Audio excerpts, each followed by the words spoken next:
This part 2 is the continuation of exposing their horrors to Nigerians and the world.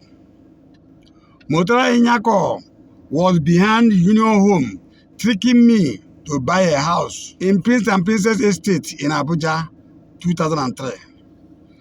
Nyako's friend, Nicholas Newman, used his synagogue company to rent out my house without any notice to me, forcing me to lose 9 million naira yearly from 2003 to 2025.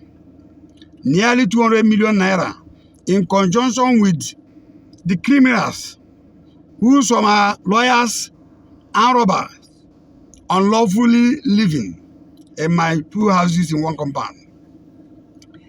They are as follows. Uche Charles Uzuku, who I discover robbed my brand new Chevrolet Blazer in 1999. Emmanuel Ohaya, who drove my Jeep immediately, they robbed me. Jose Raphael, 3 of them are from Imo State. Kayode Akinsaya, Jibola Daramula are Yoruba. Isa Akwanga, a Fulani man, who said Sodona Osokoto was paying his rent without paying any money to me. Terror. Protecting life and property were among the major duty of police.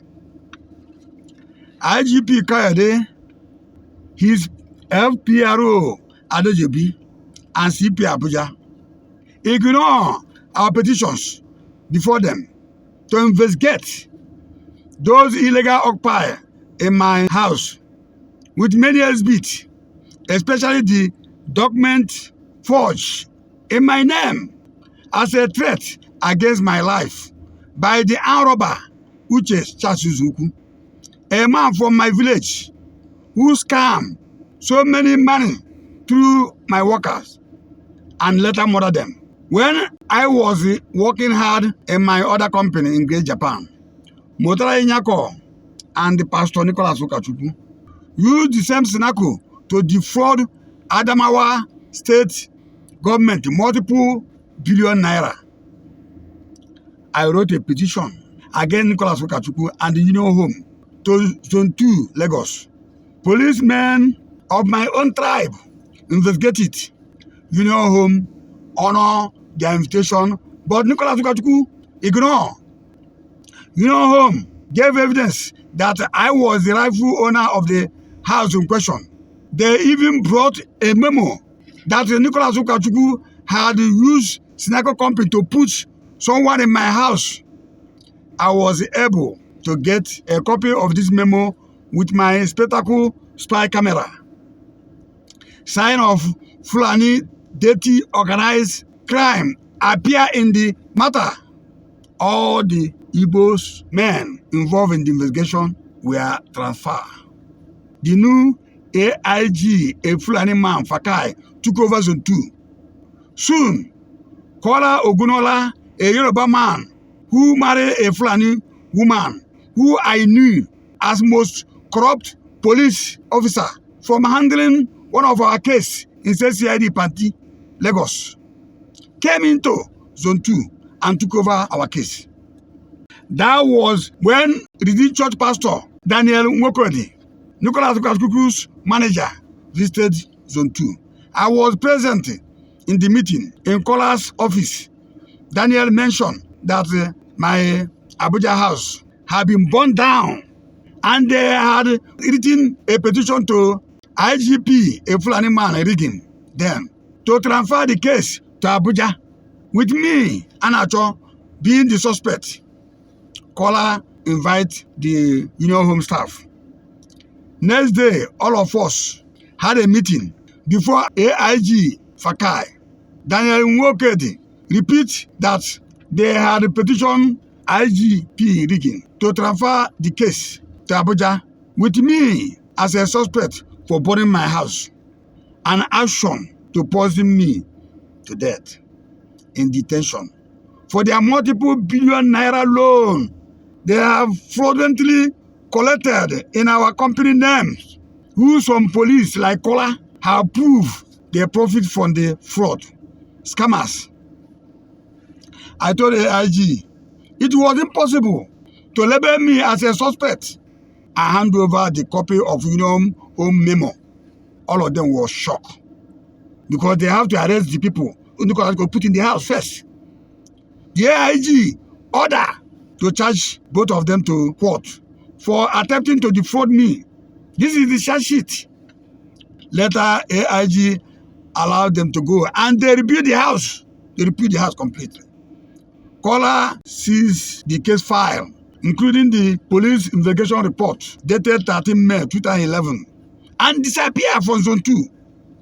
Kola retired as AIG Zone 6 Calabar and still stand as the most corrupt person.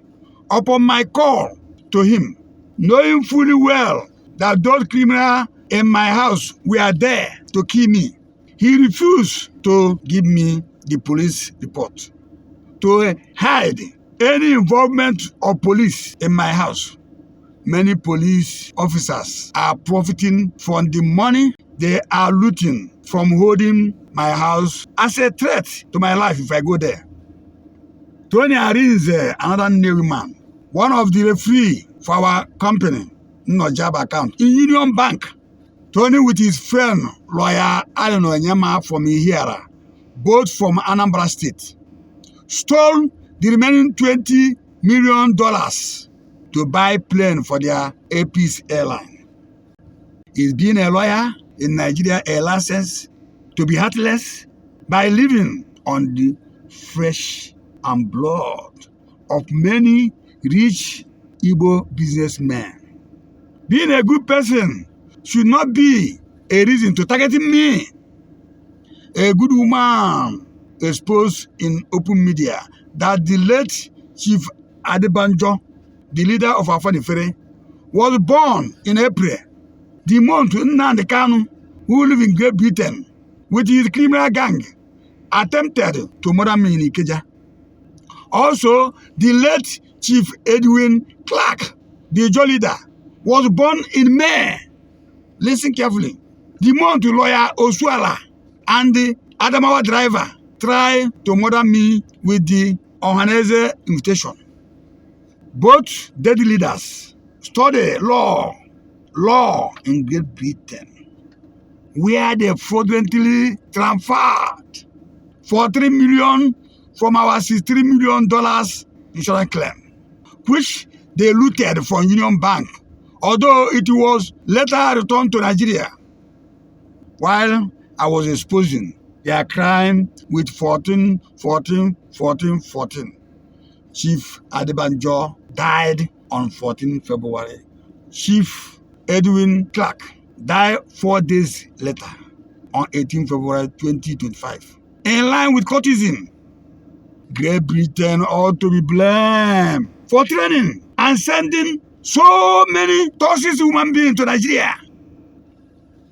These two late godfathers established their courtesan and scam in our life. It was proved by police investigation that their courtesan members were living in and stealing our parcels at our Rajidasaki's estate gate. They are trying to corner us to die for their own crime. We work hard to bring them before Great Japan, Great China, Great Russia, Great Germany, and Great America. Also, Babangida, former military head of state, Hausa man, recently exposed that the 1966 coup that led to the Biafran War was not an Igbo coup.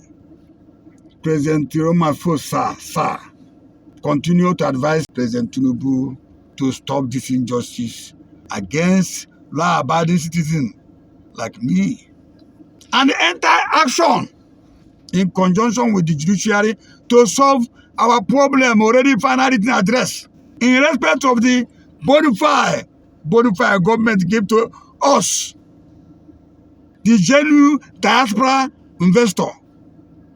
With our many petitions before you, sir, we are waiting for your swift respond to set us free in Lagos. We deserve it.